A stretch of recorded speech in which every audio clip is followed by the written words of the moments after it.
Alhamdulillahi Rabbil Alamin. Wassalatu wassalamu ala sayyidil mursalin wa ala alihi wa sahbihi ajma'in.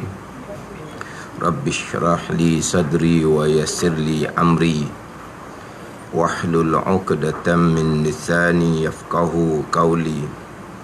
Subhanaka la ilma lana illa ma 'allamtana innaka antal alimul hakim. Wala hawla wala quwwata illa billahil aliyyil azim.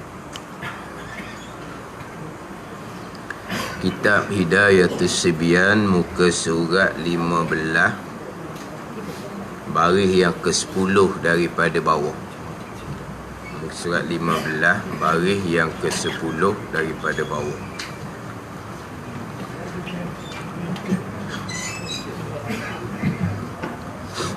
Qala al-muallifu rahimahullahu ta'ala. Muka surat 15, baris yang keempat daripada bawah. Baris keempat daripada bawah. Qala al-muallifu rahimahullahu ta'ala wa nafa'ana bi'ulumihi amin. Faslun. Bermula niat sembahyang, iaitu niat sembahyang atas 4 martabat dengan iktibar segala juz'iyahnya. Bermula niat sembahyang, iaitu niat sembahyang atas 4 martabat. 4 peringkat lah kita kata. 4 martabat. 4 martabat ni pula dengan iktibar, dengan kira segala juz'iyahnya, segala juzuk bahagian-bahagian yang wajib kita niatkan. Ada yang mana dalam niat hanya wajib qasad saja. Itu juzuk dia panggil tu. Ada yang mana niat dia kena ada 2, qasad dan ta'ayyun. Ada niatnya ada 3, qasad, ta'arud, ta'ayyun. Ada niatnya ada 4, qasad, ta'arud, ta'ayyun, dan juga dia panggil ta'ayyun nafsah. Niat imam, niat makmum contohnya, ada 4. Akhir juzuk situ. Ada hanya 1 je, qasad saja. Ada 2, ada 3, ada 4. Jadi 4 martabat ni dengan iktibar dan kira segala juz'iyah, segala juzuk bahagian yang wajib kita niatkan. Contohnya martabat yang pertama, dalam niat tu cukup niat qasad saja. Aku nak semayang, ta'ayyunkan, nyatakan nama semayang, tak wajib. Ta'arrukkan, datangkan sebut sunat, tak wajib. Dia qasad saja. Itu 1 juzuk iktibar yang pertama, 2 juzuk martabat yang kedua, 3 juzuk martabat yang ketiga, 4 juzuk martabat yang keempat. Disusun gitu dalam kitab Hidayatus Sibyan ni. Memang susunan ni cukup comel. Kalau kita mengaji kitab-kitab yang lain, dia tak bagi juzuk martabat gini. Dia tak bagi martabat gini. Pada ni, kadang-kadang setengah kitab dimulai dengan sembahyang fardu. Hak wajib dalam niatnya qasad, ta'arud, ta'ayyun.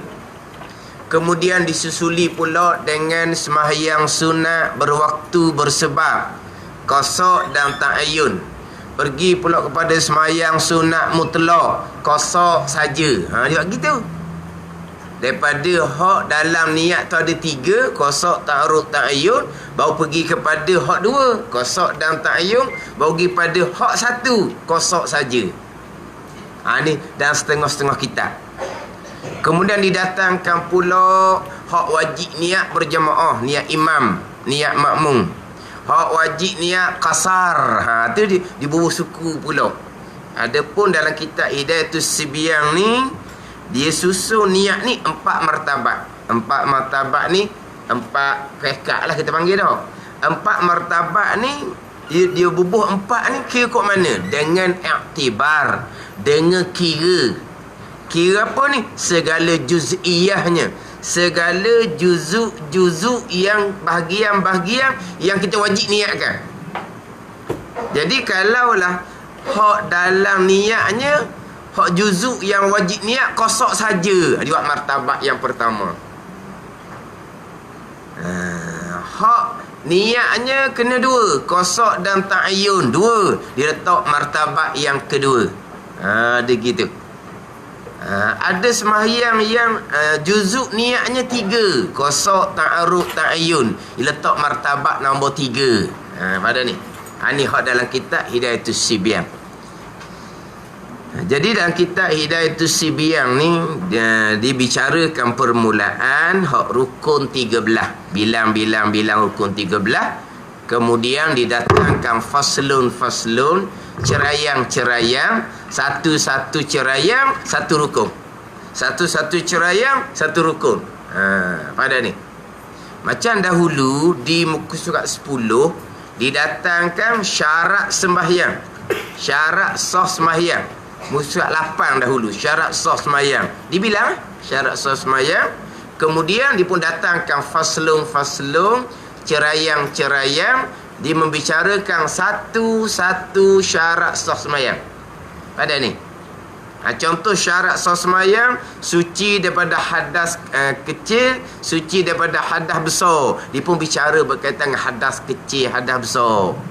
Dia ambil satu ni terdahulu syarat. Ni masuk pada rukun, dia bilang rukun dulu, rukun 13. Kemudian tiap-tiap fasa, tiap-tiap cerayang, tiap-tiap tajuk ni dihurah satu-satu rukun sembahyang. Ni hak dalam kitab Hidayatus Sibyan. Hak kita tengok kitab ni, kita ni duduk di Hidayatus Sibyan ke dak? Hidayatus Sibyan ni petunjuk bagi budak-budak, bagi orang baru nak belajar. Orang baru nak belajar ni bilang rukun 13, kemudian datangkan pula huraian bagi tiap-tiap satu rukun. Kita belajar dak huraian bagi tiap-tiap satu rukun? Dak Sibyan pun dak lulus lagi.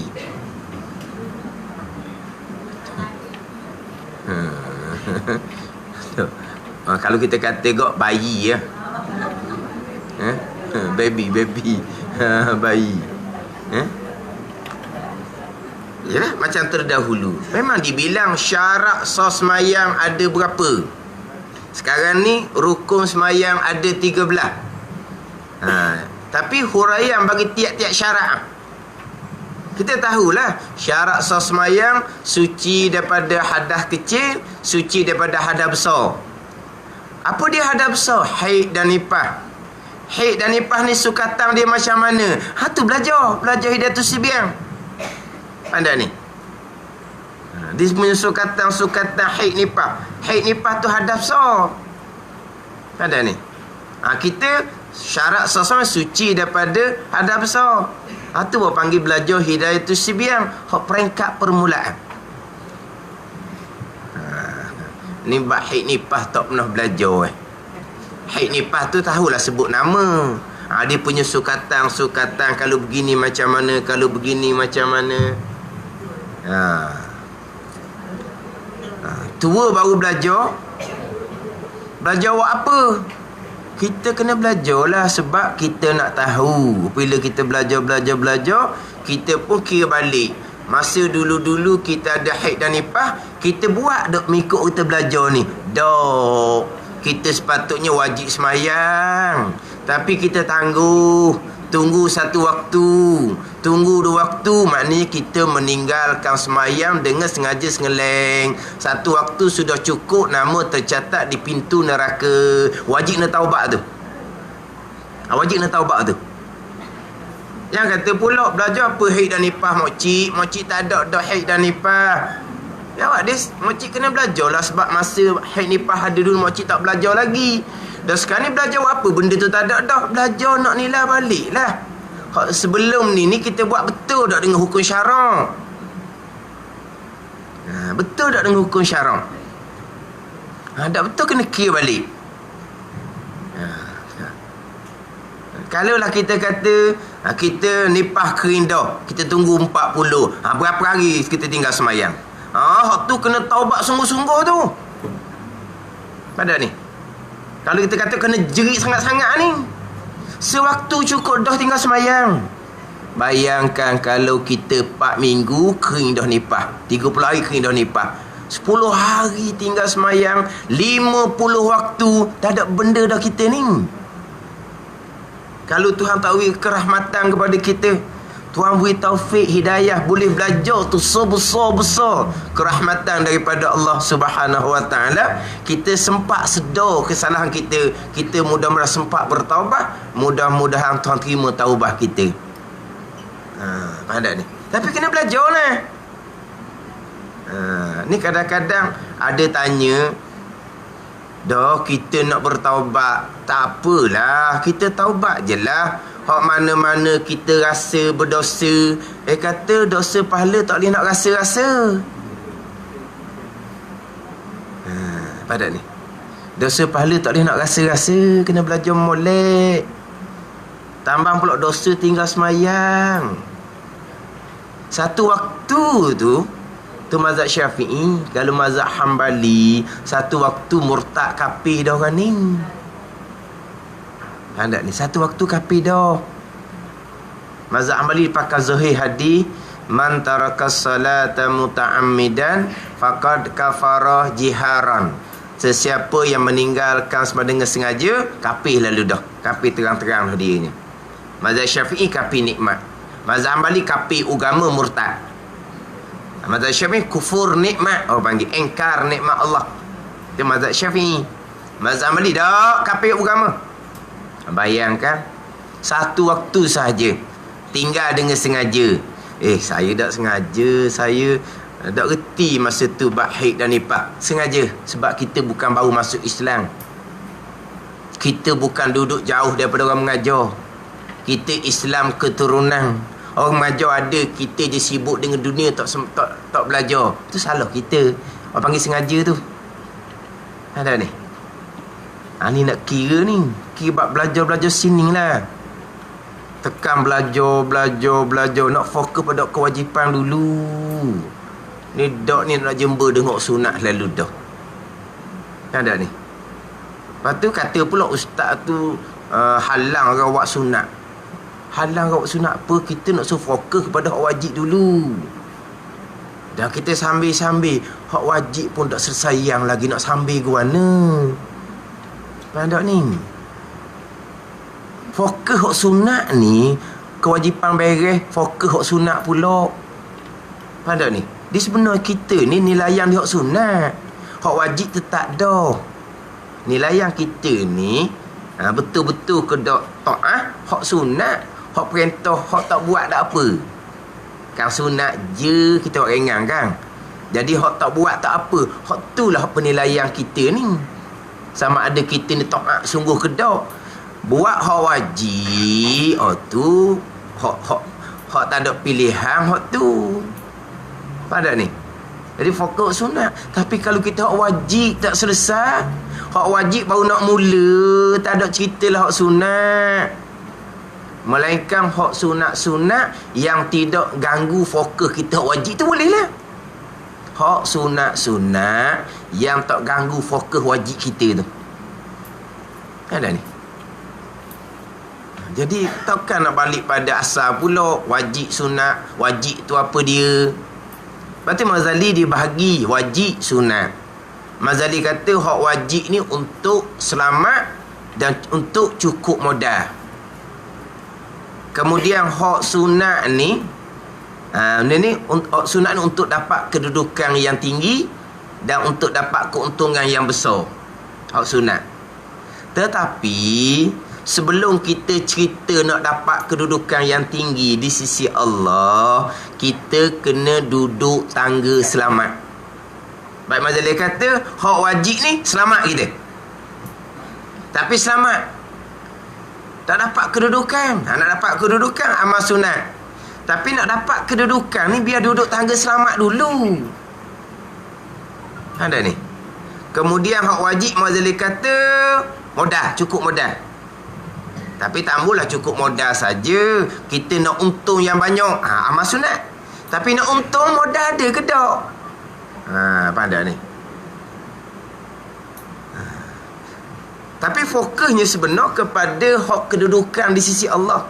Fokus sebenar kepada keuntungan yang besar daripada amal sunat. Hak wajib tangga selamat ni, hak wajib tangga modal ni, hak ni awal-awal lagi dah ni. Balik duduk sempurna dah ni. Balik kita sempurna dah hak wajib Pada ni balik sempurna dah hak wajib. Kita duduk tangga selamat, kita duduk tangga cukup modal.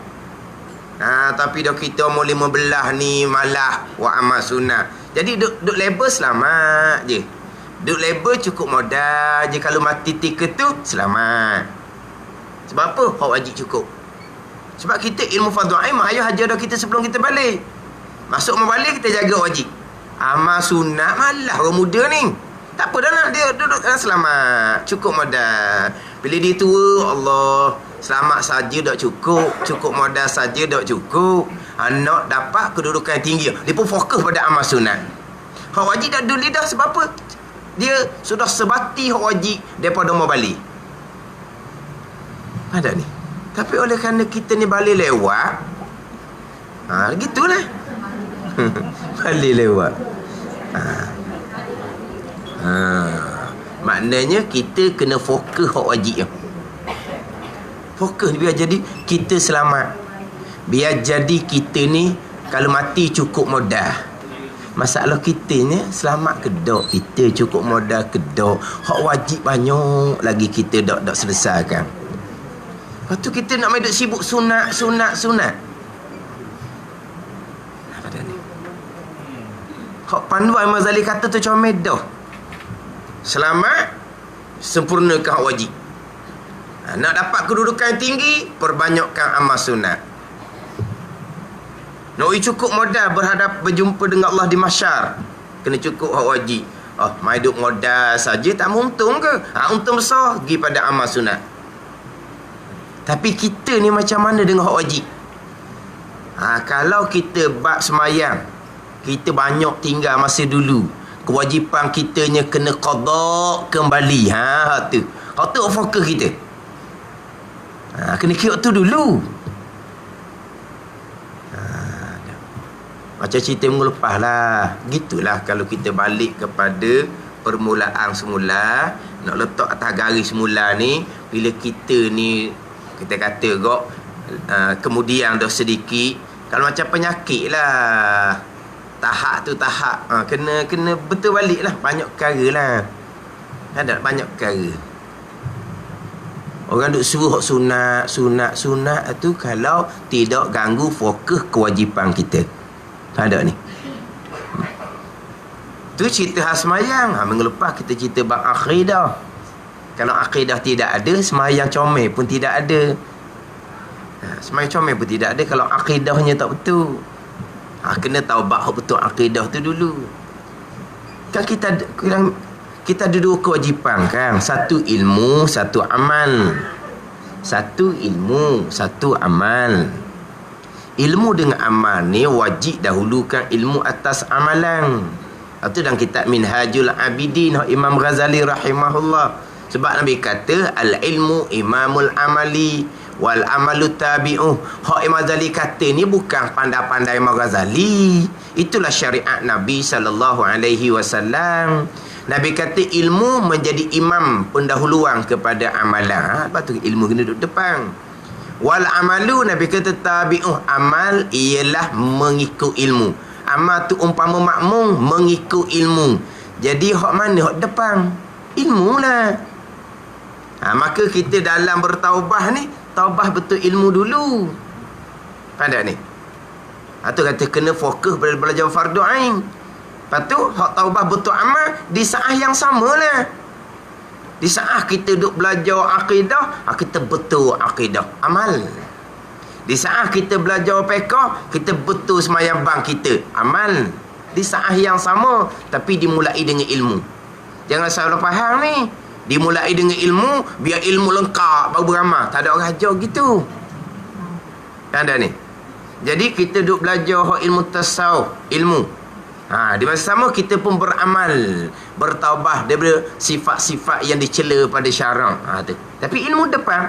Tapi ilmu amal tak cerah. Tapi ilmu depan.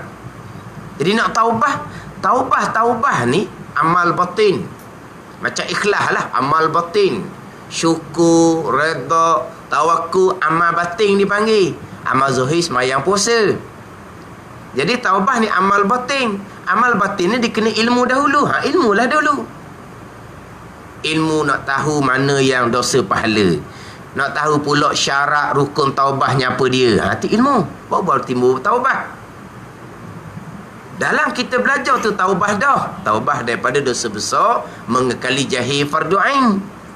Ada ni.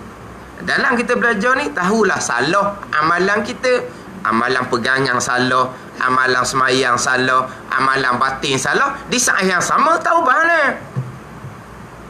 Dia gitu. Tak ada jalan lain. Sebab tu kata kita ni, untuk umum, kita fokus pada kewajipan. Nak fokus pada sunat-sunat ni, ni khususiyah ni. Orang-orang yang kewajipan beres belah kedah. Baru fokus pada sunat. Ni tak fokus pada sunat. Fokus pada zikir hak sunat. Akidah tak belajar. Semayang tak belajar. Taubah qada semayang tak tahu pun. Gini dia ilmu fardhu ain ni, bila nak habis warna, kita kena nilang kita lah. Kita ni lama mana duduk jahil fardhu ain. Kita kena fokus lah. Hidup pondok terus lah senang. Biar duk ngaji belah-belah hotel kita sehari semalam. Di dunia nak apa lagi? Kita nak sibuk ke dunia. Hidup pondok terus. Duk pondok tua dah. Di pondok ramai orang tua daripada budak-budak. Cuba pergi pondok tu sekali tengok. Dia pondok kawasan budak-budak, kawasan belah sebelah, kawasan orang tua sebelah. Kadang-kadang setengah pondok tu ramai orang tua daripada budak-budak. Nak fokus pada belajar. Barulah tak tanya bila ni kita mengaji keluar duha gini ni. Apa panggil celeh-celeh ni. Ada ni koda-koda ni. Tak sedut tanya bila lah kalau kita yang cuai. Kalau kita yang cuai. Kata kena fokus belajar molek. Barulah cerita bab taubah. Tapi taubah tu dalam belajar tu lah. Kena taubah dalam belajar. Mana kalau kita belajar bahik nipah, Allah dulu banyak tinggal semayang. Qada balik, minta ampun dengan Allah Subhanahu wa taala. Kemudian kita kena bertaubah ni bukan setakat taubah daripada dosa besar tinggal semayang. Kita kena taubah satu laginya, taubah daripada dosa kita lambat bertaubah.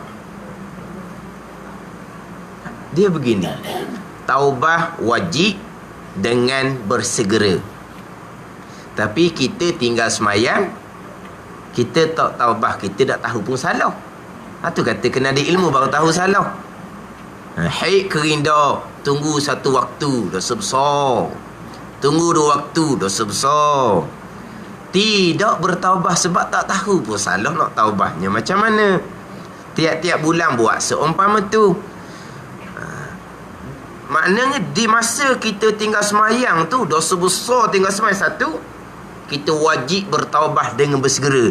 Nak taubah macam mana, kita tak tahu pun kita berdosa besar. Itu dosa lain pula tu.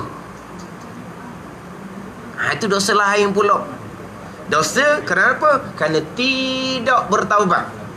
Mana ni? Dosa kerana tidak bertaubah. Dosa kerana tidak bertaubah. Kita bertaubah kemudian daripada dosa besar meninggalkan sembahyang, kita kena bertaubah pula daripada dosa kerana kita lambat bertaubah. Dua taubah di situ.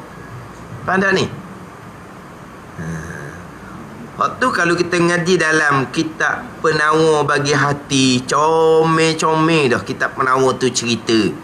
Kena dua kali taubah. Satunya taubah daripada diri dosa besar tu. Yang kedua taubah daripada kita melambatkan taubah. Kita melambatkan taubah. Dah ni. Sebab kita melambatkan taubah tu satu dosa yang lain pula. Satu dosa yang lain pula. Cuma dalam kitab Penuh Bagi Hati ni didatangkan hak ahli sunnah macam mana, Mu'tazilah macam mana. Dia gini. Ni nak buat gambaran. Kita tinggal sembahyang satu fardu. Satu sembahyang kita tinggal. Dosa besar, nama tercatat di pintu neraka. Kita wajib bertaubat. Wajib bertaubat dengan segera. Taubat ni kewajipan lain pula ni. Wajib bertaubat dengan segera. Jadi macam mana kita nak bertaubat? Kita pun tak tahu kita tinggal sembahyang. Ni dosa lain pula ni. Dosa kerana tidak bertaubat dengan bersegera. Ada ni. Hak dosa tidak bertaubat dengan segera ni lah. Ahli sunnah satu dosa. Satu je dosa. Satu dosa. Tapi satu dosa ni dia lama-lama khobso. Khobso kerana melambatkan taubat. Hak Mu'tazilah oleh kerana dia melambatkan taubat, dosa. Setiap saat ni dosa. Suti ni. Bilion lah. Trilion lah. Sebab apa? Setiap saat ni dosa. Kerana melambatkan taubat. Ahli sunnah dah satu dosa je. Tapi dosa tu akan jadi besar. Kenapa? Kerana melambatkan taubat. Dah tinggal sembahyang tu umur berapa? Umur 15. Mula-mula mari hek buat perangai gitu dah tinggal sembahyang. Satu waktu sebulan, dua waktu sebulan. Ni cerita ni satu sembahyang ni. Sembahyang lain pula tu dosa lain pula. Sembahyang lain pula tu dosa lain pula. Ada ni. Ni satu sembahyang ni dosa kerana tidak bertaubat. Dosa tinggal sembahyang ni satu dosa. Ni tak tambah dah. Ni tak tambah ni. Adakah dosa tinggal sembahyang besar ni dia jadi diampun dengan amal ibadah kita? Tidak. Dosa besar wajib bertaubat, ijma' ulama, dan dosa besar tidak akan diampuni dengan amal ibadah yang kita lakukan. Amal ibadah yang kita lakukan mengkifaratkan dosa kecil yang tidak berkait dengan anak Adam, mati molek. Tinggal sembahyang dosa yang amat besar. Ni dosa tinggal sembahyang satu ni. Orang ni takkan kurang. Kita duduk pikul dosa besar ni, kita duduk, malaikat duduk besar dosa kerana tidak bertaubat. Kita tak sedar. Ni ke satu waktu ni. Kalau tiap-tiap bulan buat, tak ada nilai lah. Dan ada ni. Cuma bezanya dengan Mu'tazilah, satu daripada umur 15 mari hik itu tinggal semai satu waktu. Siapa umur 40, 50 barulah nak bertaubat. Dia ni dosa berapa hal-hal ni. Bertaubat dengan mencukupkan syarat rukun, insya-Allah Taala akan ampun sekalian. Tapi nak kena ada ilmu lah baru boleh tahu salah kita ni. Ni dua salah ni, satu tinggal sembahyang, satu tidak bertaubat dengan segera. Ni satu dosa. Silap-silap gaya, dosa hak melambatkan taubah ni lebih besar dari dosa hak tinggal sembahyang. Dah sebab apa? Puluh-puluh tahun ni. Setiap saat besar. Kena taubat kerana tinggal sembahyang. Kena taubat kerana melambatkan taubat. Dua kali taubat. Tengok dah kita Penuh Bagi Hati.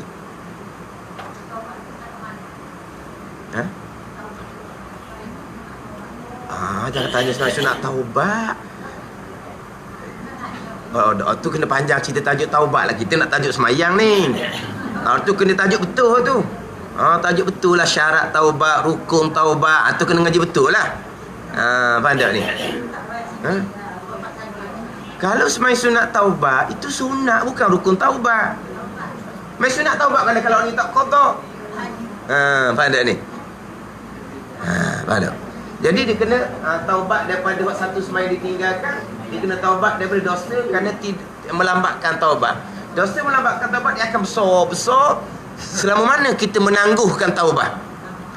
Dah lama mana sebab kita dah tahu pun kita salah. Siapa tain tua nak buat amal ibadat, belajar tak ambuh. Dalam keadaan dosa besar tinggal semayang, dalam keadaan malaikat catat dosa kerana tidak bertaubat, dia buat amal sunat. Ni dosa besar tinggal semayang satu waktu nak buh mana? Dosa kerana meninggalkan taubat nak buh mana? Buat amal sunat tu nak terima ke? Ada ni. Tapi kalau tak belajar, selesa dia dengan amal sunat. Dengan sembahyang sunat, dengan puasa sunat, dengan rajin ngaji Quran, dengan rajin berzikir, berselawat, rajin pergi Mekah haji umrah sunat. Tapi hanya kewajipan. Satu dosa besar tinggal sembahyang, satu dosa kerana tidak bertaubat. Lepas tu kita buat amal sunat. Oh, ni bukan terdegur ni, kau besar dosa kerana melambatkan taubat ni. Ini cerita satu waktu ni. Kalau tiap-tiap bulan buat perangai haid kering, tunggu satu waktu, dua waktu tinggal semayang. Tunggu satu waktu, dua waktu tinggal semayang. Satu hari pun ada 5 waktu sekali tinggal semayang. Hak tu waktu lain tu dosa lain pula. Bukan sekali ni. Kau ada ni. Tinggal subuh dengan tinggal zuhur dosa lain-lain. Tinggal subuh hari ni dengan subuh esok dosa lain-lain. Bukan dia duduk dalam sebako. Ada ni. Tinggal semai subuh hari ni, tinggal zuhur, dosa lain-lain, kena taubat suku-suku. Tinggal subuh hari ni dengan tinggal subuh kemarin, dosa lain-lain. Hak ni hak jenis. Hak tadi perempuan dia jahil ilmu bak taharah haid ni pah. Sebulan-sebulan tinggal 1-2 waktu semayang. Ada orang lelaki ni pula tak semayang langsung. Tak semayang langsung. Hari Jumaat tak tahulah, ada jenis orang seminggu sekali dia semayang lah. Tapi kita letak tak semayang. Tak semayang. Umur 2, 30, 40 barulah semayang. Berapa tahun dia tinggal semayang. Ni satu waktu dosa besar. Taubahnya tidak, pergi buat amal sunat, pergi berzikir, dia kata dia naik maqam. Oh ni jelas-jelas tertipu. Dah kamu macam mana? Kamu orang tahu belaka kamu dulu tak semayang. Kamu qada tak semayang, kamu bertaubat kepada Allah. Dah. Dosa besar tinggal semayang satu waktu sudah cukup. Ini ribu-ribu buat waktu dah bertahun-tahun, berpuluh-puluh tahun tak semayang. Berpuluh tahun tak semayang. Mai ke insafan, semayang, tidak duli hak taubat ni. Itu kepada zikir, amal sunat, naik maqam. Dah guru dah ajar gitu. Ni tak ada syariat orang panggil. Tak ada syariat. Ingat baik, kita ni kalau buat ibadah seumpama tu, dia pakai tasannuf buat ibadah seumpama tu, ni mati hati ni. Ni cerita apa pun dia buat tak erti je, dia buat sombong gitu je, dia buat kerah, hati dia mati. Buat ibadah. Dalam kitab Hikam Syarham Taqu Pulaman ni 2 kali didatangkan perkataan Al-Imam Abul Hasan Asy-Syazili. 3 perkara yang menyebabkan mati hati. Antaranya buat ibadah. Ilmu tak mengaji, buat ibadah, buat semayang, buat zikir, tapi macam mana dengan taubah tak tahu. Yang kedua menyebabkan mati hati, mengekali dosa. Kalau saya ngaji ni, di atas mengekali dosanya, mengekali dosa jahil fardu ain. Mengekali dosa jahil fardu ain, mengekali dosa tinggal semayang ni, mengekali dosa tidak bertaubat. Dia buat amal sunat, ni mati hati mengekali dosa, menyebabkan mati hati. Apa dosa yang dikekali? Yang pertama, dosa jahil fardu ain, dosa besar dia mengekali. Yang kedua, dia mengekali dosa tinggal semayang tidak bertaubat. Yang ketiga ni, hak dosa besar kerana tidak segera taubat. Hak ni mati hati. Berapa lapis dia mati hati. Hak patut pasal ni, kalau cerita-cerita ia buat dakti je. Itu semua tahta masyiatillah, atas kehendak Allah, bahagian masing-masing. Orang pasal gini lah, dia kepanasan. Kalau cerita-cerita asal-asal ni, dia kepanasan. Sebab apa? Sebab kadang-kadang kalau dia ikut jadi was-was dah macam mana kita ni. Ya sungguh ni, hak ustaz tak ngajar tu, akidah kita pun cekak cemaking. Semayang kita pun cukar cemaking. Hak lampau tinggal semayang qada pun belum. Tiba-tiba naik makam dah. Tapi walaupun dia mari rasuah, jumpa hak tak ada syariat tu, dipujuk semula. Ada jalan dipujuk. Macam-macam alasan pujuk-pujukan ni. Tak mau balik pada ilmu. Apa bendanya? Payah apa? Belajar je. Belajar fardu ain, tauhid, fiqh, tasawuf. Belajar. Bukannya payah. Ada ni. Tambahan pula kalau orang yang belajar agama tapi dalam keadaan mengekali dosa besar. Mana? Dia belajar agama, dia tidak melengkapkan tiga-tiga ilmu fardu ain. Dia belajar agama tapi dia tidak melengkapkan tiga-tiga ilmu fardu ain. Dia ambil bidang syariah. Pandai dia buat syariat. Tapi buat akidah, tasawuf fardu ain. Ambil tasawuf, tauhid fardu ain, fiqh fardu ain, buh mana? Pada ni. Maknanya dia nampak rupa belajar tapi dia mengekali dosa besar, jahil fardu ain. Dia alim dalam bidang syariat. Kalau bab hukum hakam fiqh, kalau bab muamalah ekonomi Islam dia pakai. Dalam bab perundang Islam ni bab janayah dia pakai, bab undang-undang. Ya, tapi bab akidah macam mana? Fardu ain. Tasawuf fardu ain macam mana hak fardu ain? Kadang-kadang hak syariat bab sembahyang fardu ain pun tak luluh. Tapi nampak bidang agama mengekali dosa besar jahil fardu ain, hak ni lagi mati hati. Sebab ada title dah. Gelak ustaz. Ni lagi payah.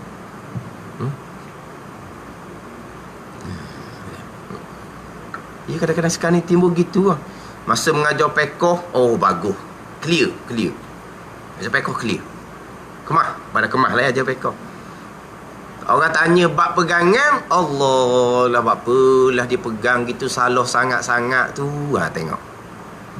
Maknanya, dia hanya lepas fardu ain fiqh, fardu ain tauhid dia tak lepas. Dia dosa besar jahil ilmu fardu ain tauhid, dia dosa besar dengan akidah yang terpesong. Ni mati agama. Tapi rupanya agama boleh hurau hukum akan fiqh, boleh hurau hukum akan tasawuf fardu ain. Gua ni. Tu kata dia agama mudah je. Kita belajar bukan dari tok guru pun. Kita ngajar nak lepas fardu ain tauhid, nak lepas fardu ain fiqh, nak lepas fardu ain tasawuf. Hidayatul Sibiyan kita nak lepas dulu tauhid, insya-Allah lah. Ni fiqh pun insya-Allah lah. Qada Hidayatul Sibiyan je. Ni lepas fardu ain. Bukan aling pun kita, tapi aling fardu ain lah. Ada ni. Sakat nak ada je. Nak jadi alim tu kena ngaji belah-belah tahun duk pondok betul benar lah waktunya. Mana nak ceritanya agama ni mudah je, tapi letak molek. Kita belajar tu letak molek. Hak paling besarnya orang mengajar tu susung gok molek. Biar letak ni ilmu tauhid sini tak ada lagi, ilmu fiqh sini tak ada lagi, contoh ilmu tasawuf sini tak ada lagi. Saya lah ajar tu. Gitu. Jangan pula kita main mengajar mari ikut kehendak kita. Tak boleh. Nak tengok tempat tu apa perlu dianya. Ni kadang-kadang mari rembah beri. Saya nak mengajar fiqh 2 malam dah ustaz. Tauhid tak ada lagi, tasawuf fardu ain tak ada lagi. Saya mengajar fiqh juga. Saya minat tu je. Ada pasal gitu. Saya minat tu je, minat fiqh. Dah kata masjid kita ni ustaz 2 malam dah fiqh. Biar. Saya orang lain tak pandai. Tak pandai pula dah. Tak pandai pergi belajar lah. Dulu tu saya jadi ustaz lah. Kau tak pandai tauhid kau, tak pandai tasawuf fardu ain kau. Mana pula? Dia tak jaga. Mana? Orang ngajar pula. Gana. Dok kita ni orang nak dengar je, kita kadang-kadang tak tahu nak bubuh. Tapi kalau orang ngajar dereba tu letak ni ingat baik. Kita ni ngaji fiqh, tauhid kita lepas dah. Mana-mana hak tak sempat Hidayatul Sibiyan tauhid kena cari kelas tauhid lain pula. Sebab kita tafsir Quran ni fiqh dengan tasawuf. Tauhid mana? Tauhid kita lepas dah. Di awal kita ada tu sebiang. Oh, saya tak mari lagi masa tauhid tu, saya mari masa pekoh dah. Tauhid kena cari kelas lain lah. Kita lah kena usahakan atas diri kita sendiri. Ada ni. Lepas tu kadang-kadang cerita pekoh, kadang tak takut nak cerita pekoh ni. Takut duk ngaji-ngaji tu, tauhid dia tak ngaji pekoh saja. Duk kena langsung gitu.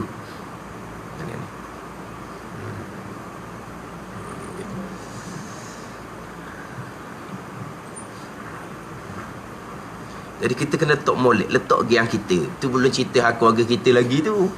Kita nak lepas diri kita pun alhamdulillah dah, kita ni akhir zaman. Tapi bukan kata agama ni all speed dah. Kita yang dah atur. Kalau kita atur, setengah orang dia susun molek, tak dalam mana dia terlega pada tu. 4-5 bulan lega dah. Selega je. Tapi bukan belajar macam duk pondok, belajar cara kapung je. Kalau nak lega cepat-cepat ni duduk pondok lah. Pandai ni. Dia jangan suka gitu. Bukan ada ayam itik pun. Kecil ada ayam itik rumah. Setengah orang tua ni dah ayam itik, siapa nak jaga? Orang tua. Dah ada ayam itik dah ada. Lepas tu lembu kambing pun tak ada. Tak fera. Dah ayam itik. Lepas tu nak tinggal lagi duduk pondok.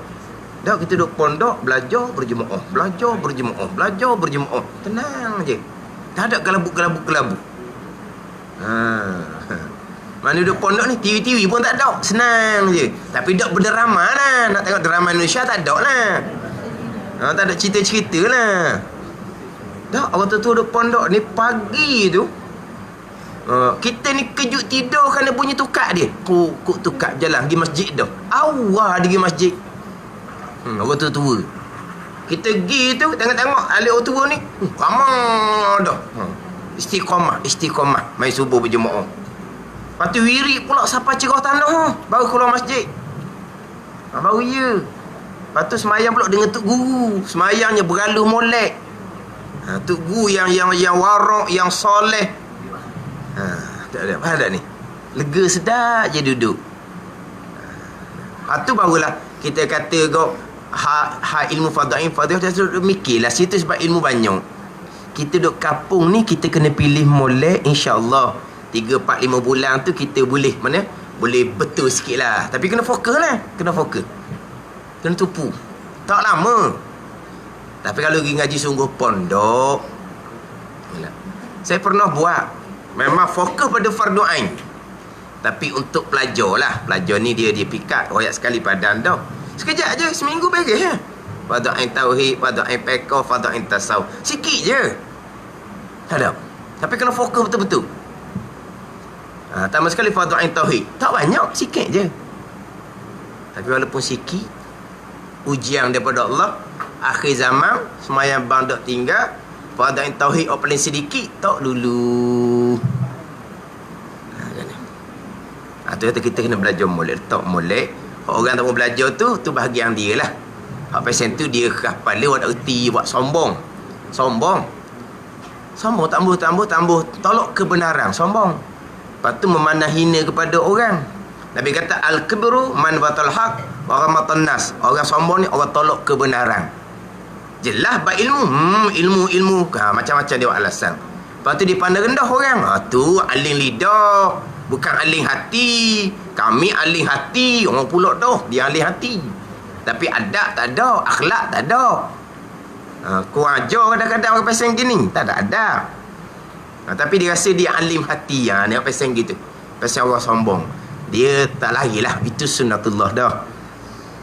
Macam-macam hak pasang-pasang gitu tak nak lari.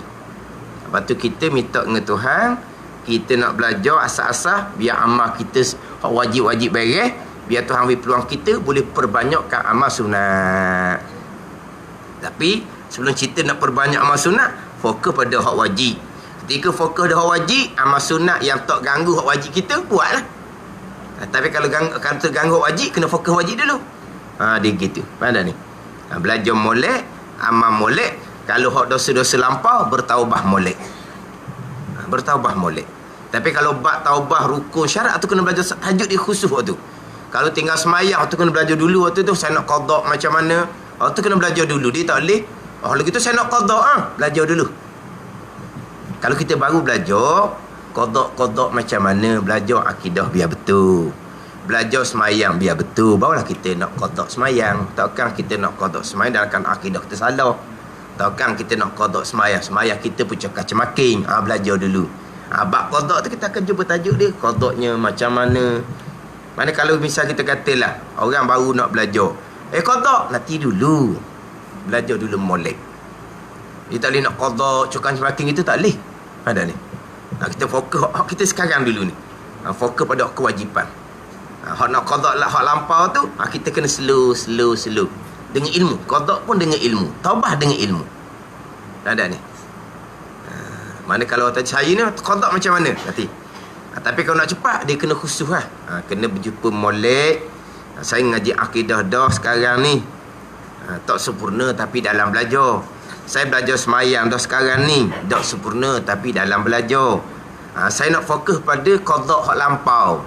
Hak masalah kesalahan kerana kehik tak semayang, kenipan, kita kira cara macam mana hak tu.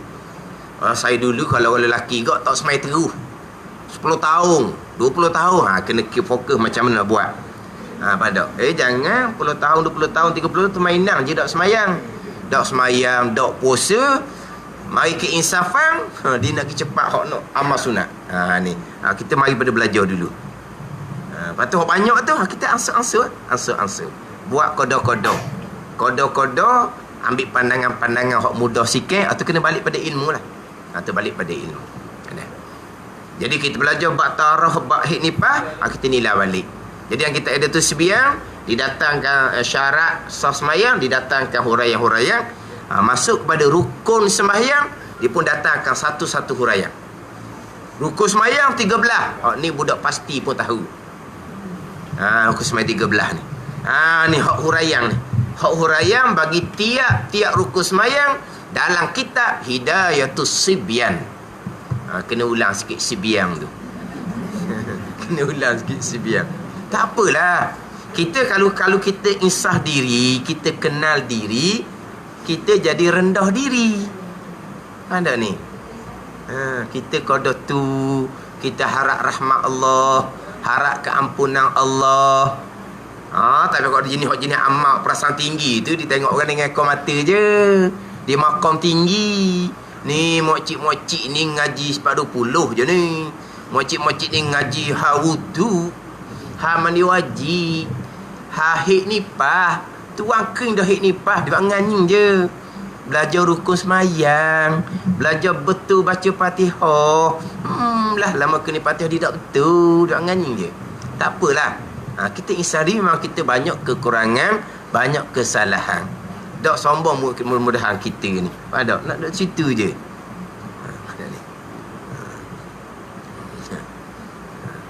Kita tengok model dalam kitab tu, dia masuk bab niat, di hadapan tu masuk bab takbiratul ihram. Takbiratul ihram ada 21 syarat. Ni panggil belajar bab semayang. Bukan hanya bilang hukum 13. Bilang hukum 13 tu hak mula-mula. Memang ada setengah orang dia kata, saya setakat niat je lah. Apa yang nak kena niat tak tahu. Ni tengok ni. Dalam kitab Hidayatus Sibyan, niat ni dia letak 4 martabat dengan iktibar segala juz'iyahnya, segala juzuk yang nak kena niat dalam tu. Qasad saja martabat yang pertama, qasad dan ta'ayyun martabat yang kedua, qasad ta'arud ta'ayyun martabat yang ketiga. Kemudian martabat yang keempat ni qasad ta'arud ta'ayyun, kemudian kena niat imam, kena niat makmum. Contohnya pada semayang Jumaat, tu dia martabat yang keempat. Kalau semayang zuhur, martabat yang ketiga, qasad ta'arud ta'ayyun, saja aku sembahyang fardu zuhur. Imam niat imam sunat, makmum niat makmum kerana nak mengikut imam. Dia 3 je wajib. Adapun sembahyang Jumaat itu martabat yang keempat. Bab dia 4 yang juzuk yang kena niat. Saja aku sembahyang fardu Jumaat imam, saja aku sembahyang fardu Jumaat makmum. Dia depan. Jadi 4 ni itu martabat yang keempat. Pada ni. Ni hak dalam kitab Hidayatus Sibyang satu lebih memudahkan kita. Biasa kitab fiqh lain dimula dengan apa? Mula dengan semai fardu, qasar, ta'arud, ta'ayyun. Pergi pada semai sunat berwaktu bersebab, qasar dan ta'ayyun. Berwaktu macam duha, bersebab macam gerhana. Gitulah. Ada ni. Qasar dan ta'ayyun. Semayang sunat mutlak. Main sunat tak ada waktu, tak ada sebab. Qasar saja, disusun gitu. Barulah pergi pula kepada sembahyang yang syarat sahnya berjemaah. Maka wajib niat imam, wajib niat makmum. Semayang hak syarat sahnya berjemaah, semayang Jumaat. Semayang Zuhur syarat sah berjemaah ke? Fadilah berjemaah tu. Adapun Jumaat berjemaah tu bukan atas nama fadilah, atas nama syarat sah Jumaat. Kau Jumaat boleh semayang seorang? Zuhur boleh semayang seorang ke tak? Boleh. Jadi Zuhur berjemaah fadilah, Jumaat berjemaah syarat sah. Jadi syarat sah ni dia kena niat lah. Imam kena niat imam. Kalau tak niat imam, hukum seorang tak sah. Makmum wajib niat makmum. Kita sembahyang Jumaat tak niat makmum tak sah. Pada ni ada orang hok tak reti main Jumaat, tengok tu imam hok dia tak kenal. Dia tak kenal tu imam tu. Adalah sebab-sebab dia tu. Sebab dia betul ke tak betul tu, tu atas dia lah. Lepas tu dia kata mana? Saya hari ni sembahyang Jumaat seorang. Kata bengong gitu. Ada bengong. Dia kena ayat bengong juga pesen gitu tu. Dah kelas kena juga ayat-ayat bengong tu. Dia kata saya sembahyang Jumaat seorang. Mana ada Jumaat seorang diri? Sebab syarat sahnya berjemaah. Tengok tu. Ada ni. Sebab syarat sah dia berjemaah.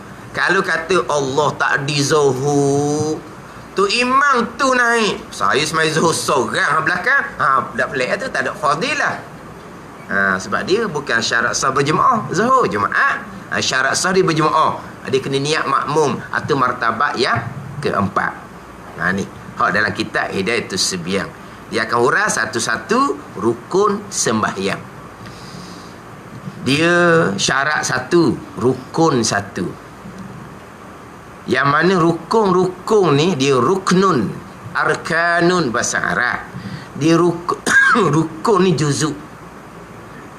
Suku-suku tu dipanggil rukun. Mana pun rukun, juzuk semayang tu lah rukun.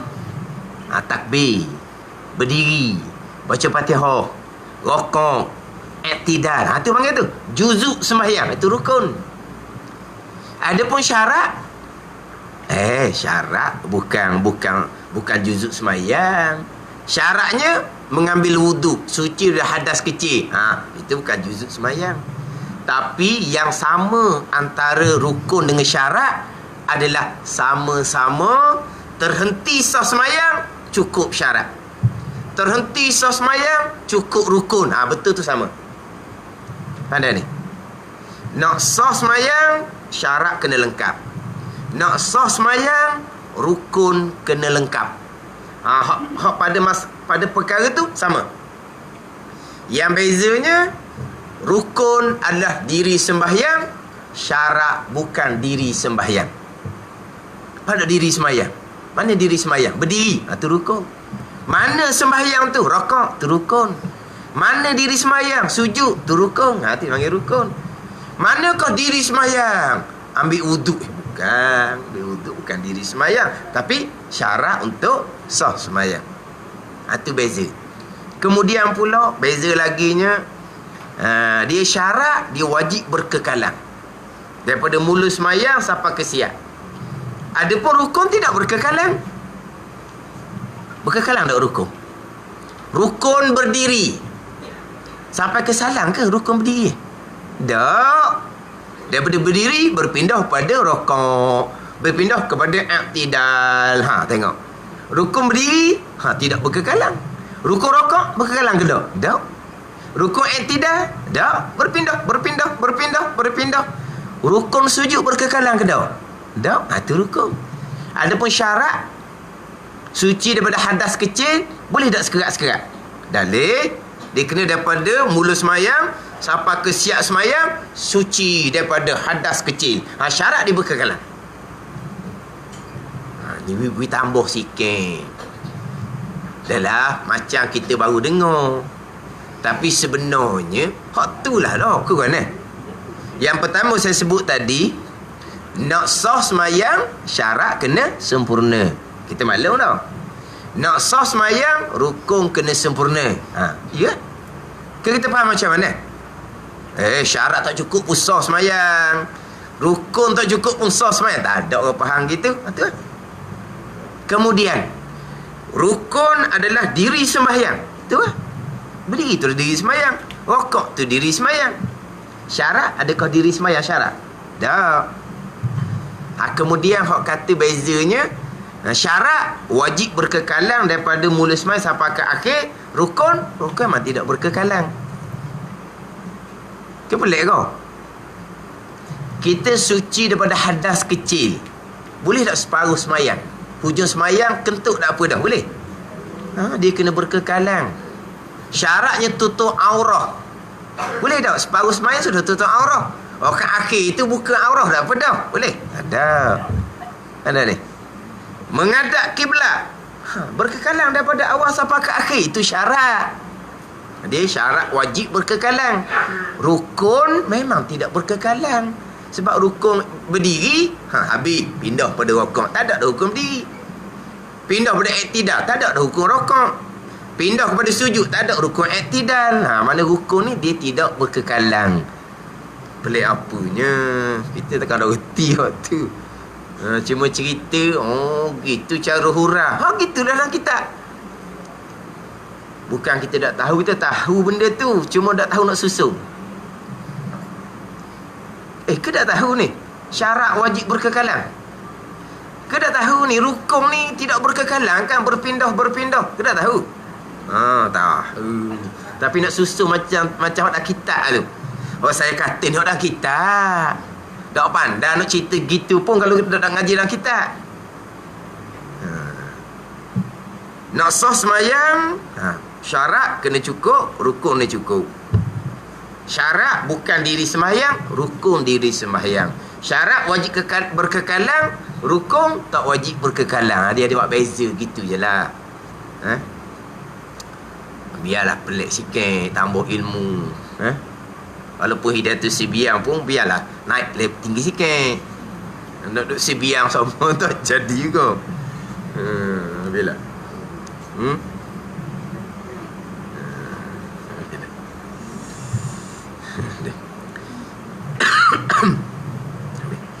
kemudian kita masuk kepada hak rukun yang pertama. Minggu lepas cerita dah, kita masyhurnya rukun 13. Memang kita ada rukun 14, ada rukun 17, ada rukun 18. Itu dipanggil khilaf lafzi je. Bilang ke tak bilang, gitu je. Tapi benda yang sama je. Rukun 13, tamak ninah tak ada nombor. Tamak ninah rukun tapi tak ada nombor. Sebab apa?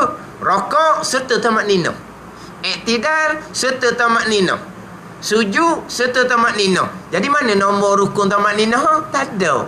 Dia duduk di rukun-rukun ada dah. Arti di 13 ya. Hak 14-nya dibilang cara lain. Dia bilang rukun yang kelima rokok, rukun yang keenam iktidal, rukun yang ketujuh sujud 2 kali, rukun yang ke-8 duduk antara sujud, rukun yang 9 tamak ninah dalam rokok, iktidal, sujud dan duduk antara 2 sujud. Jadi rukun tamak you bosan nombor 13 jadi 14. Gitu je lah. Dah 17 nya mana pula? Tu tamak ninah 4 tempat tu 4 rukun. Jadi 13 siapa 4? 17 lah. Rukun yang kelima rokok, rukun yang keenam tamak ninah dalam rokok, rukun yang ketujuh iktidal, rukun yang ke-8 tamak ninah dalam iktidal, rukun yang ke-9 duduk sujud 2 kali, rukun yang 10 tamak ninah dalam sujud, rukun yang ke-11 duduk antara sujud, rukun yang ke-12 tamak ninah dalam duduk antara dua sujud.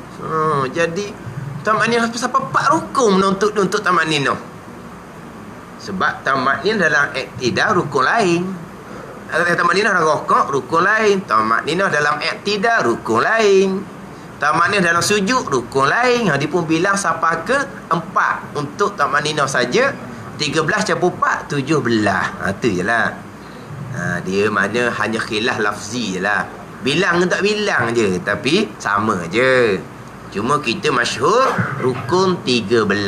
Kalau sebut kata rukun 14, Allah, saya ni kurang satu rukun lama kening. So, kurang bilangan. Kita tamakninah tak bubuh senombor pun. Padahal tamakninah tu rukun. Dan mana nombor untuk tamakninah? Tak ada. Yang kelima, rokok serta tamakninah.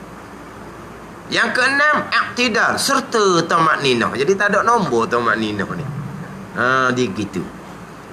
Dan memang ada khilaf ulama tamakninah ni sama ada rukun ataupun syarat bagi rukun. Dia khilaf ulama tu. Hidayatus Sibiyang ni, kita tengok pada huraian seolah-olahnya Hidayatus Sibiyang ni dipakai pandangan tamakninah bukan rukun, tamakninah syarat bagi rukun. Dia ada beza situ tu. Ada khilaf di kalangan ulama berkaitan dengan kedudukan tamakninah tu sama ada rukun ataupun syarat bagi rukun. Tapi rukun ke syarat ke sama-sama nak sah semayang kena lengkap. Sama ada atas nama rukun, sama ada atas nama syarat.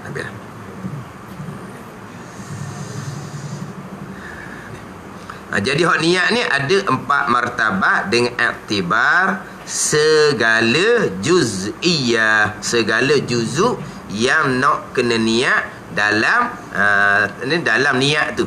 Kalau ada satu saja, dia letak martabat yang pertama. Jadi martabat yang pertamanya iaitu sembahyang yang memada pada niatnya nak sembahyang dengan kosok jua. Artinya meniatkan akan zat sembahyang jua. Niat nak sembahyang je. Seperti di niatnya nawaitu usolli. Nawaitu usolli. Niat usolli itulah. Artinya sahaja aku sembahyang. Kosok saja je. Saja aku sembahyang, kosok saja. Mana kosok saja ni? Iaitu tiap-tiap sembahyang yang tiada mempunyai waktu dan sebab.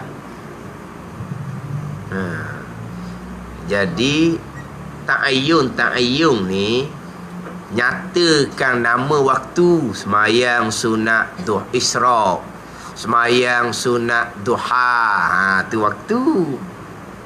Semayang sunat zuhur qabliyah, semayang sunat zuhur ba'diyah, tu ada waktu. Kena ada ta'ayyun ni lah, kena sebut nama lah. Kalau bersebab pula semayang sunat gerhana matahari, gerhana bulan, tu sebab dia buh nama. Ada pun hak ning waktu pun tak ada, sebab pun tak ada. Jadi nak ubah nama ke mana? Mana? Iaitu sembahyang sunat mutlak. Sembahyang sunat mutlak. Sembahyang sunat mutlak. Apa nama?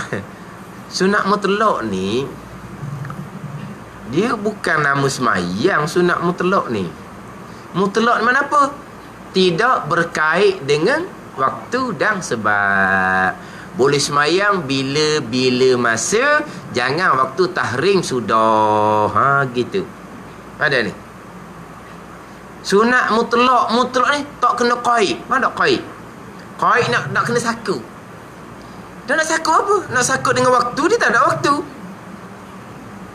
Semayang sunat duha kena bubuh waktu lah main duha. Ni nak sakut dengan apa? Itu dipanggil mutlak. Ada ni. Tapi dalam niat kita je, saja aku sembahyang sunat mutlak. Dok lah, saja aku sembahyang sunat saja. Tapi saja jangan bubuh juga. Bubuh saja. Pelik pula jadinya. Macam air mutlak tu lah. pada air mutlak. Air saja gitu. Air kosong, kosong dah ada angin. Air. Sebab apa? Sebab air tak payah koi, tak payah sakut dengan nama. Oh, air tebu kena bubuh nama tebu. Air teh, air kopi, air Milo, tu bukan mutlak, tu dia kena sakut. Faham?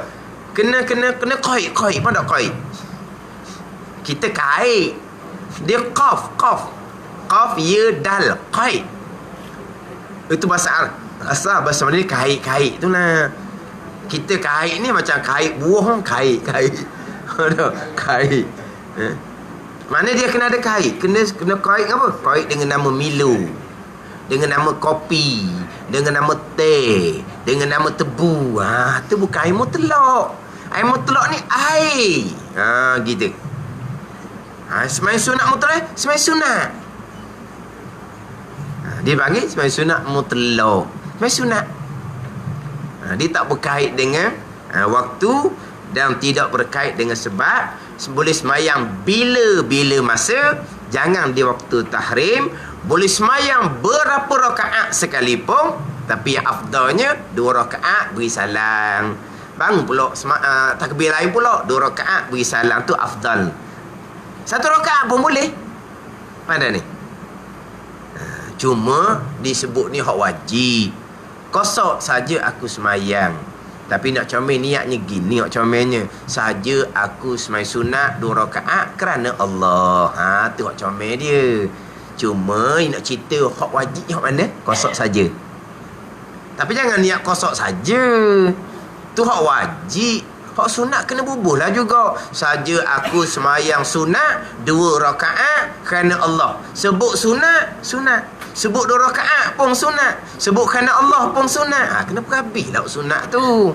Cuma wajibnya kosok saja. Ada ni. Kita niat dah 2 rakaat. Main sunat ni tak ada waktu, tak ada sebab. Bunyilah orang mari panggil kita. Kita pun tukar niat 2 rakaat tu kita nak buat 1 rakaat. Sudah je sujud, kita pun tasyahud akhir, kita pun beri salam. Tak ada masalah, boleh tukar niat. Ada ni. Kita niat 2 rakaat. Kita niat 2 rakaat. Orang mari nak jumpa kita malah jumpa dengan dia. Kita pun robah semula niat 2 rakaat tu. Lepas tu apa rakaat? Dah 2 rakaat dah. Nak semayang selagi tak balik. Mana? Tak lah. Maknanya niat tu boleh tukar pula. 2 rakaat orang mari. 1 rakaat sudah lah. Lepas tu 1 rakaat ni jangan pakai sudah gitu. Kena tasyahud akhir lah. Kena beri salam lah. Boleh. Tapi afdalnya 2 rakaat 1 salam. Nak semayang pula, bangun takbir pula. Niat pula 2 rakaat. Cukup 2 rakaat, tasyahud akhir beri salam. Nak semayang pula, bangun pula. Gitu je lah. Dia afdalnya 2 rakaat 1 salam.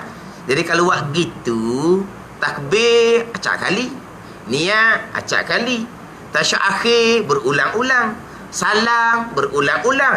Pahala wajib lagi tu. Sebab tu rukun lagi tu. Tapi kalau kita semayang sampai ke 3 rakaat, 4 rakaat, 5 rakaat, 1 takbir, 1 niat, 1 salam, 1 tasyahud akhir, rugilah. Sebab tu kata afdalnya 2 rakaat 1 salam. Sebab tu dalam niat kita comelnya niat saja aku semayang sunat 2 rakaat kerana Allah. Tapi wajibnya kosok saja aku semayang. Ada gitu. Ini semayang sunat mutlak. Dan yang dihubungkan dengan dia. Ini payah sikit ni. Seperti tahiyatul masjid, dan minta hujan, dan semayang hajah, dan semayang istikharah, dan semayang sunat wudu, dan tahajud, dan lain-lainnya daripada tiap-tiap semayang yang dikosokkan dengan dia, memperbuatkan semayang juga. Ini atas satu pandangan. Atas pandangan muktamad, tahiyatul masjid kena duduk di martabat yang kedua. Semayang sunat istisqa minta hujan kena duduk di martabat yang kedua. Semain sunat hajah istikharah kena duduk di martabat yang kedua. Pada ni. Dia kena duduk di martabat yang kedua. Cuma semain sunat tahiyatul masjid, semain sunat hajah, semain sunat istikharah, semain sunat wuduk boleh tumpang pada mana-mana sembahyang yang lain. Tu je beza dia. Adapun berkaitan dengan niat, pandangan muktamad, dia kena niat suku tahiyatul masjid. Pada ni. Tapi di sini ada khilaf lah. Jadi di sini ni tahiyatul masjid pun kosok saja. Aku nak semayang. Dia jadi tahiyatul masjid dengan sendiri. Satu pandangan tidak. Dia kena niat, kena ta'ayyunkan, kena sebut nama tahiyatul masjid. Tambahan pula semayang sunat minta hujan. Tu kena ta'ayyunkan, sebut minta hujan. Di sini tak ni. Dia sama je.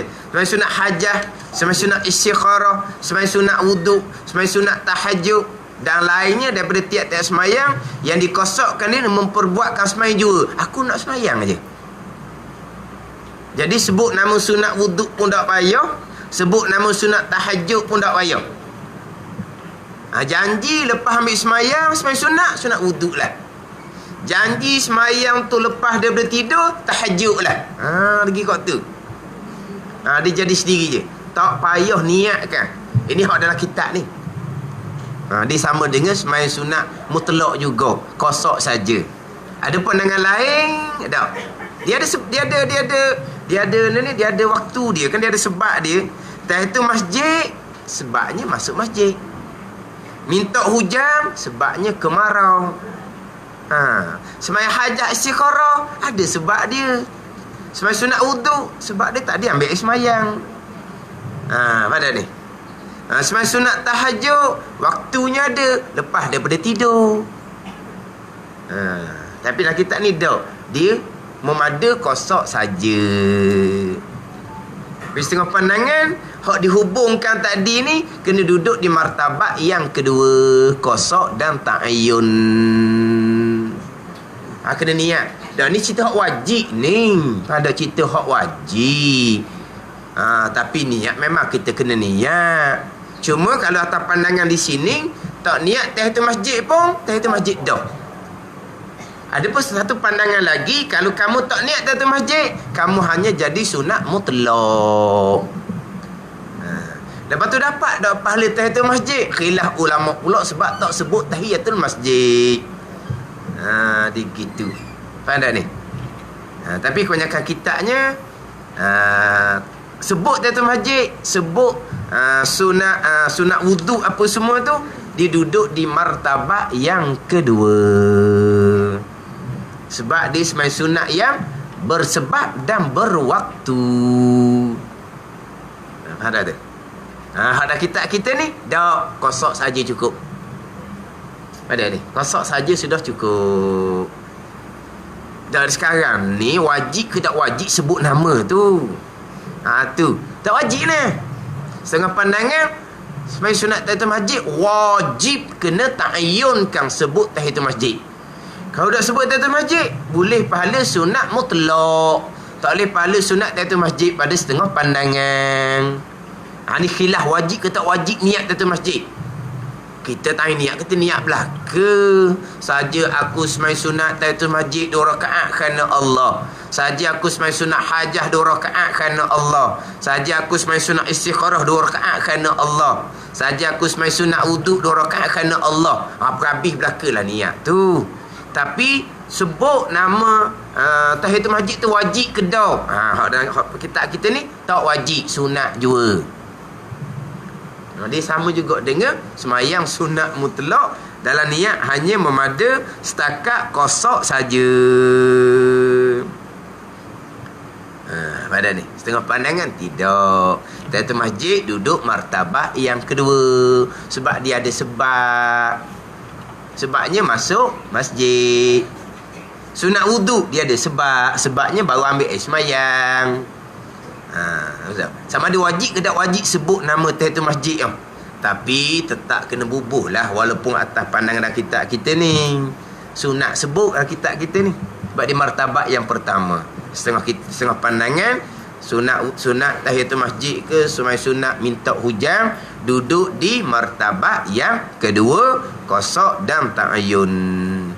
Dan martabat yang keduanya iaitu sembahyang yang memada dengan qasad dan ta'ayyun. Erti qasad dan ta'ayyun ni meniat akan zat sembahyang saja aku sembahyang, dan meniat akan waktunya dan sebabnya. Tu waktu dan sebab. Sebab apa? Tahiyatul masjid contohnya. Tapi dalam kitab ni tak. Tahiyatul masjid duduk martabat yang pertama.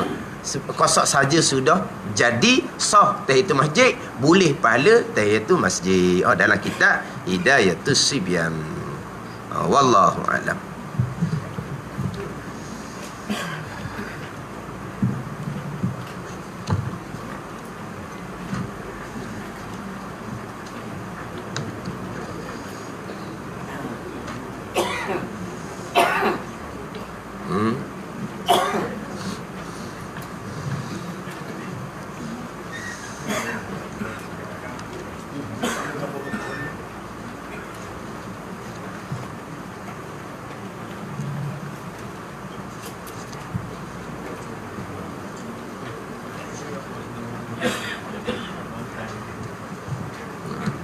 Ni muka surat 23 dah.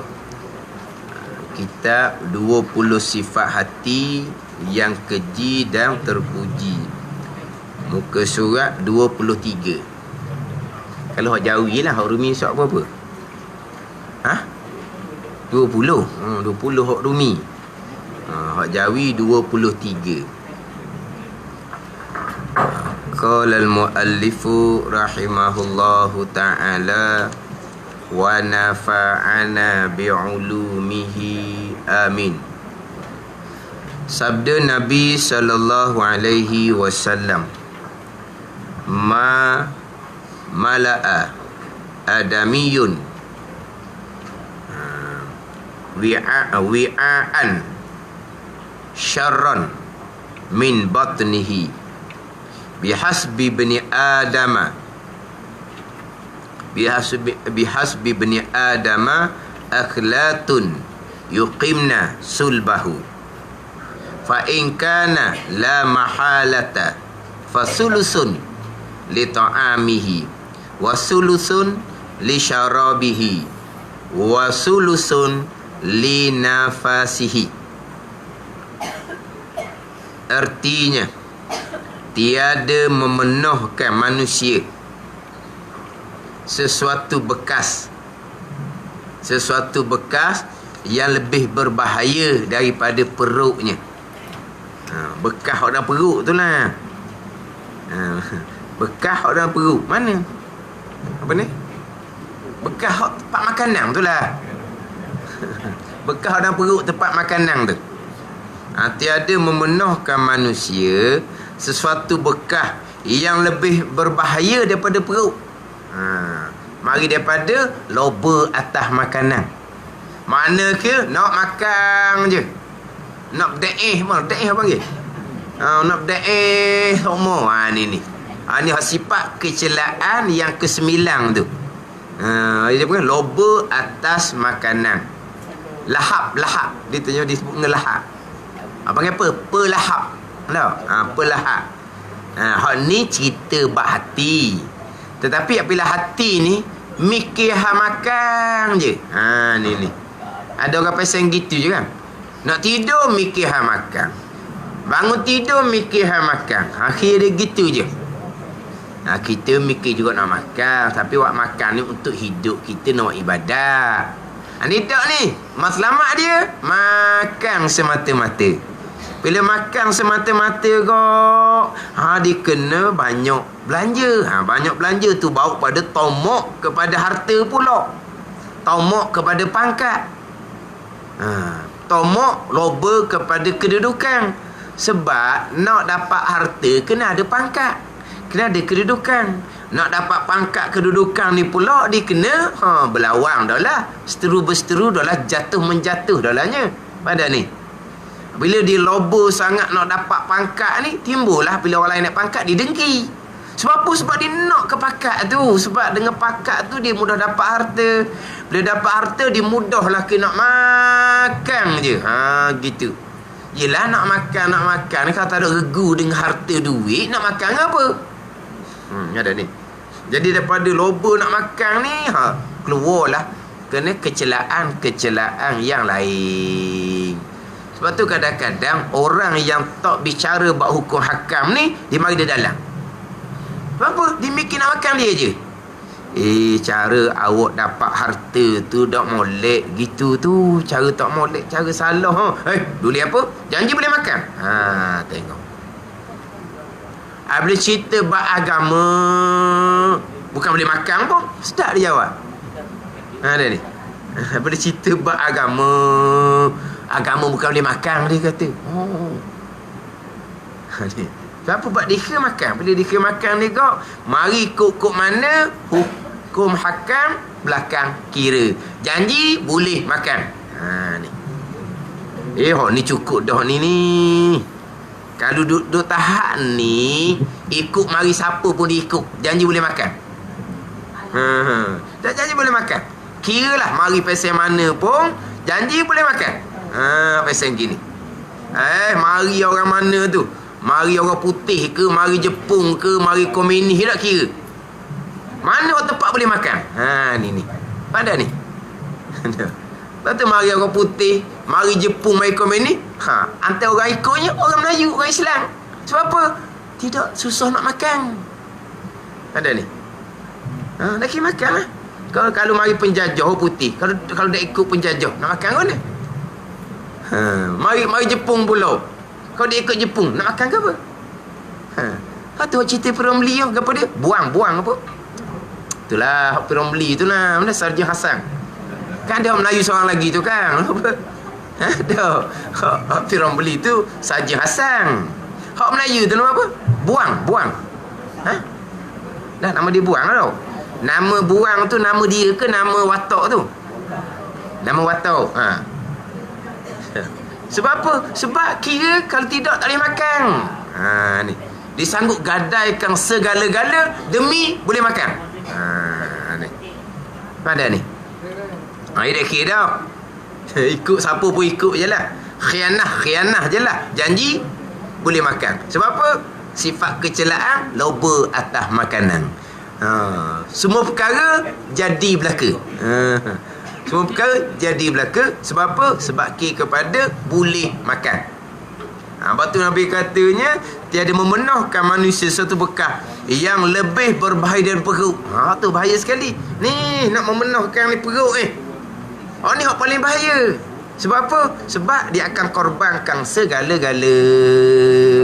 Lepas tu Nabi kata, hak paling bahaya adalah nak memenuhkan bekah perut. Bekah perut ni Maidah tau. Maidah tau. Maidah lah tempat makanan tu. Hak tu hak paling bahaya. Hak Nabi kata cukup setakat mana hak cukup? Adalah cukup Nabi kata bagi seseorang makan beberapa suap yang membolehkan, yang boleh membetulkan tulang belakangnya. Hak tu cukup dah. Boleh berdiri, boleh buat ibadat. Tapi tak mungkin gitu kena penuh aja. Hak tu paling bahaya.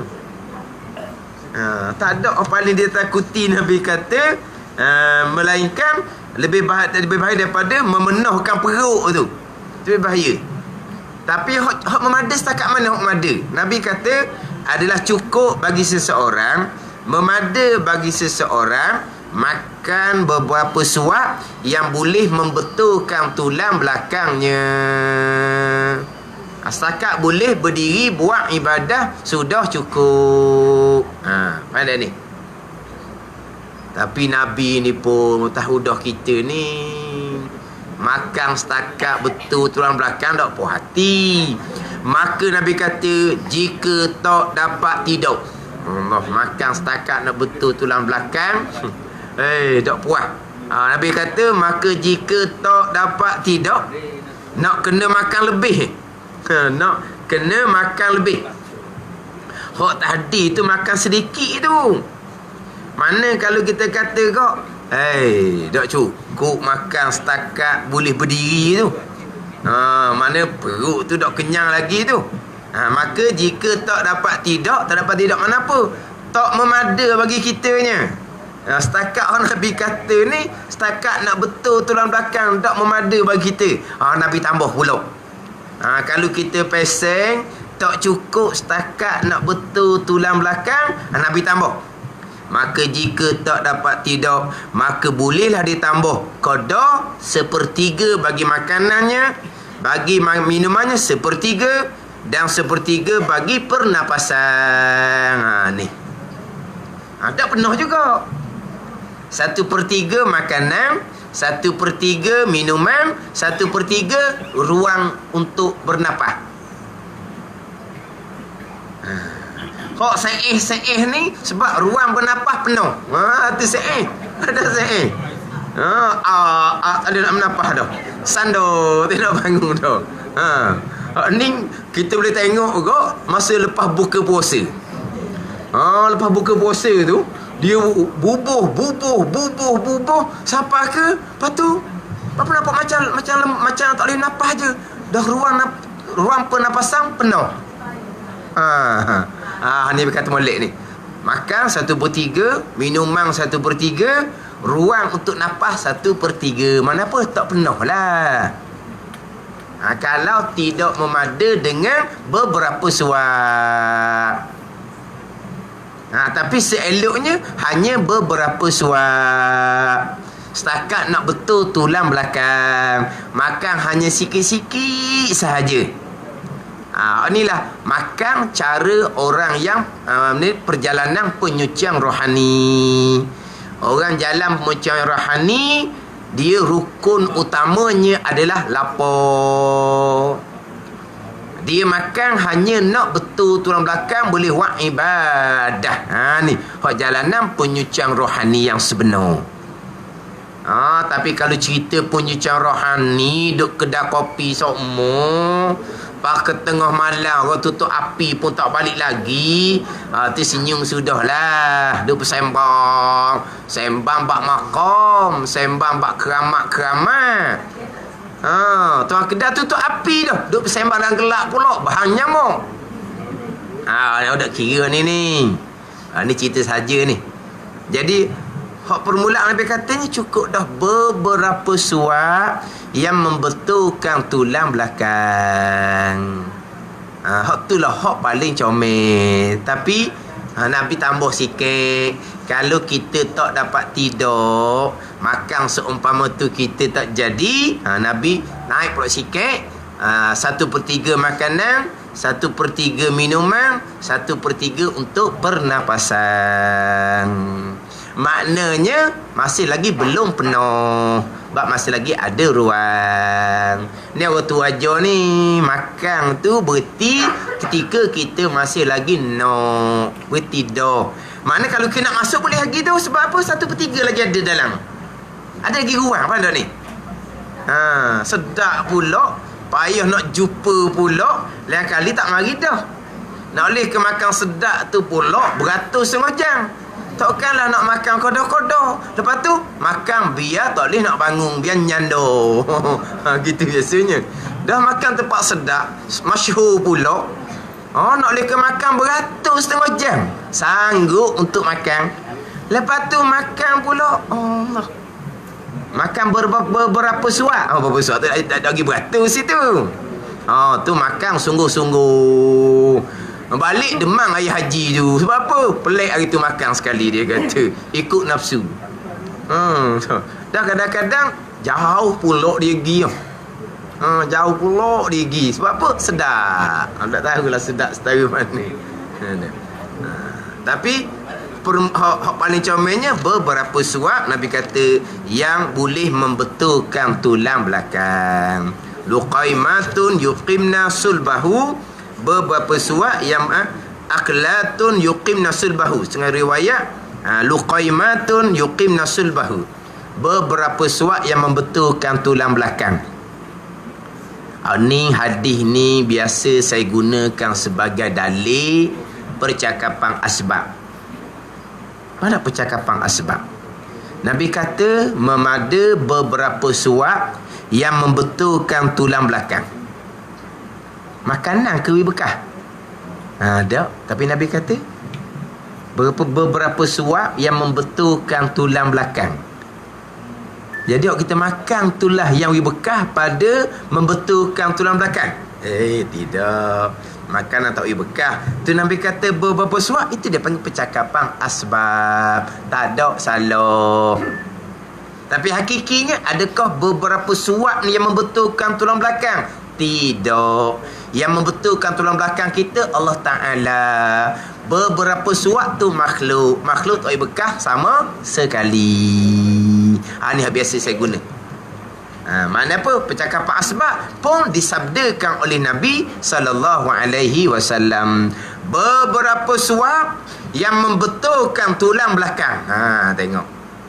Nabi sandar kepada makanan ni lah yang membetulkan tulang belakang. Walaha makanan makhluk tak boleh bekah. Dah kata membetulkan tulang belakang, itu cakap asbab. Hakikinya kesemuanya adalah perbuatan Allah. Maknanya cakap asbab boleh. Maksudnya gitu. Ini biasa saya sebutlah. Hak berkaitan percakapan asbab. Kita kadang-kadang kan cakap Allah hari ni kena selera molek. Kenyang. Muni syirik kenyang Allah buat, bukan makanan tu. Ni orang jahil orang panggil. Tak ada ilmu panggil jahil. Itu hanya percakapan asbab. Nabi sendiri pun bercakap akhlatun yuqimna sulbahu, beberapa suap yang membetulkan tulang belakang. Tapi hakikinya Allah Subhanahu wa ta'ala yang jadi betul tulang belakang, yang mana boleh buat ibadah. Bukan beberapa suap tu yang memberi bekah. Tersebut dalam asar afdalukum indallahi atwalukum ju'an wa tafakkura. Wallahu a'lam. Bismillahirrahmanirrahim. Alhamdulillahi rabbil alamin. Wassalatu wassalamu ala sayyidil mursalin wa ala alihi wa sahbihi ajma'in. Allahumma ftah alaina futuhal arifin. Allahumma allimna ilma akdamin wa fahimna famasabikin warzuqna ruqat talibin. Allahumma zidna ilma wa alhiqna bis salihin.